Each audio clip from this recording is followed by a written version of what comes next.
Good morning बच्चों।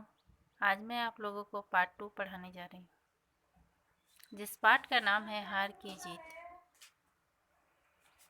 और इस पाठ के लेखक हैं सुदर्शन। तो कहा जाता है कि जिस प्रकार माँ को अपने बेटे से और किसान को अपने लहलहाते खेत देखकर जो आनंद आता है, वही आनंद बाबा भारती को अपना घोड़ा देखकर आता था। यानी बाबा भारती नाम के एक साधु थे और उसके पास एक घोड़ा था। और वो घोड़ा इतना अच्छा था कि उसे देखकर बाबा भारती को बहुत ही आनंद आता था। बाबा भारती भजन कीर्तन पूजा पाठ करने के बाद जो भी समय बचता था तो बाबा भारती अपना घोड़ा पे लगा देते थे। वो पूरा समय अपने घोड़े पर लगा देते थे। बाबा भारती का घोड़ा का नाम सुल्तान था।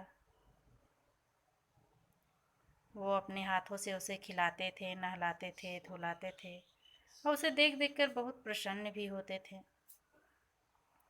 एक घोड़े के कारण बाबा जो थे वो पूरा अपना घर बार नगर सब छोड़कर एक छोटे से गांव के बाहर चले गए थे।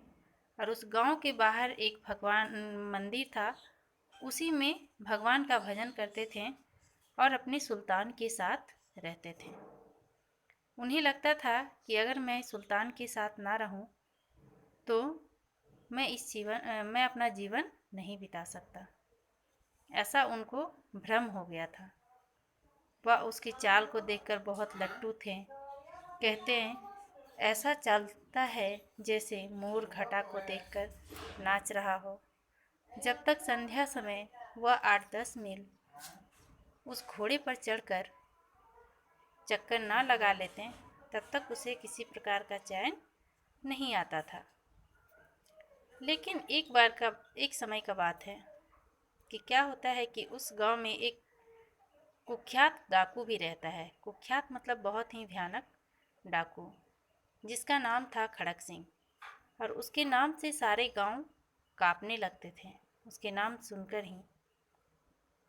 तो जब उसे पता चला कि बाबा जी के पास एक घोड़ा है और वो घोड़ा बहुत ही सुंदर है, बहुत ही तेज है, बहुत ही अच्छा है, तो वो सोचने लगा कि मैं जाकर उस घोड़े को देखूं। और चाहने लगा कि वो घोड़ा बाबा जी के पास नहीं बल्कि मेरे पास होना चाहिए। तो फिर एक दिन क्या हुआ कि वो बाबा जी के यहाँ चले गए। और बाबा जी के यहाँ जाने के बाद उस घोड़ा को देखा तो बाबा भी उस घोड़े के बारे में पूरा प्रशंसा कर रहे थे। फिर प्रशंसा करते करते अस्तबल तक खड़क सिंह को लेकर गए। अस्तबल यानी जहाँ घोड़ा को रखा जाता था वहाँ तक लेकर गए और ले जाने के बाद घोड़ा को दिखाए एकदम घमंड से। जब खड़क सिंह घोड़ा देखा तो आश्चर्यचकित रह गया कि वाह, ऐसा घोड़ा! ये घोड़ा तो बहुत ही सुंदर है, बहुत ही अच्छा है, बहुत तेज तेज तर्रार घोड़ा है। ऐसा घोड़ा बाबा के पास क्या काम? इससे बाबा को क्या लाभ हो सकता है? ऐसा घोड़ा तो मेरे पास होना चाहिए। फिर वो घोड़ा देखकर जाने लगा और जाते जाते कह दिया कि बाबा जी, ये घोड़ा मैं आपके पास रहने ना दूंगा, है ना। तो इस बात को सुनकर बाबा भारती जो थे वो पूरी तरह से डर गए थे और रात दिन जग जग कर उस घोड़े का रखवाली करने लगे। ऐसे करते करते बहुत सा समय बीत गया। और बहुत समय बीतने के बाद यहाँ तक कि बाबा भारती कुछ असावधान हो गए। अब उन्हें लगा कि शायद अब खड़क सिंह जो है वो नहीं आएगा और घोड़े को लेकर नहीं जाएगा। इस कारण जब उसके मन से खड़क सिंह का भय हट गया तो भय हटने के बाद वो घोड़ा को मतलब कुछ असावधान हो गए, जैसे रहते थे वैसे रहने लगे। घोड़ा का रखवाली करना थोड़ा कम कर दिए। फिर एक दिन क्या हुआ कि संध्या के समय में बाबा भारती पीठ पे सवार होकर, घोड़े के पीठ पे सवार होकर बहुत ही प्रसन्नता से घूमने निकल गए। घूमने चले गए तो वो अपने घोड़े के रंग को देख देख के मन ही मन खुश हो रहे थे। तभी उधर से एक आवाज़ आया, ओ बाबा, इस कगले को सुनते जाना। आवाज़ में बहुत करुणा थी और उस करुणा के कारण, ऐसी करुणा थी जिसे सुनकर बाबा जी मोहित हो गए। और मोहित होने के बाद वो बाबा जो थे वो घोड़े के से उतरकर उस दुखिए के पास चले गए।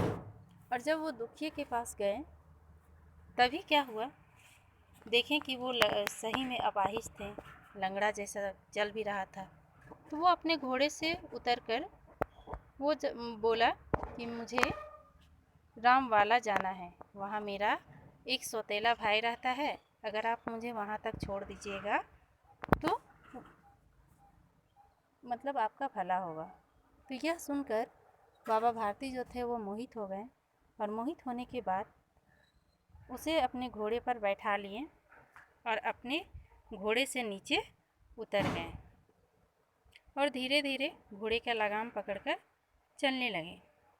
अचानक क्या हुआ कि घोड़े का लगाम छूट गया। जब लगाम छूटा तो बाबा भारती आश्चर्यचकित हो गए कि आखिर ऐसा क्यों हुआ। जब देखें तो क्या देखें कि वो अपाहिज व्यक्ति जो था वो तनकर बैठा हुआ था, तनकर घोड़े पर बैठ गया और बैठकर घोड़े का लगाम पकड़ लिया और ज़ोर से घोड़े को दौड़ाने लगा। उनके मुख से भय, विस्मय और निराश से मिली हुई चीख निकल गई। वह अपाहिज डाकू था और वो डाकू खड़क सिंह था। वो कोई अपाहिज नहीं बल्कि वो डाकू खड़क सिंह था। फिर जब वो जाने लगा तो बाबा भारती बोले कि देखो, चिल्ला कर बोले, ज़रा ठहर जाओ, है ना। बाबा भारती बोले, ज़रा ठहर जाओ। खड़क सिंह ने आवाज़ सुनकर घोड़े को रोक लिया और उसकी गर्दन पर प्यार से हाथ फेरते हुए कहा, बाबा जी, यह घोड़ा अब ना दूंगा। ठीक है बाबा जी, यह घोड़ा अब ना दूंगा। तो आज हम लोग इतने ही पढ़ते हैं, आगे की कहानी को कल पढ़ेंगे। धन्यवाद।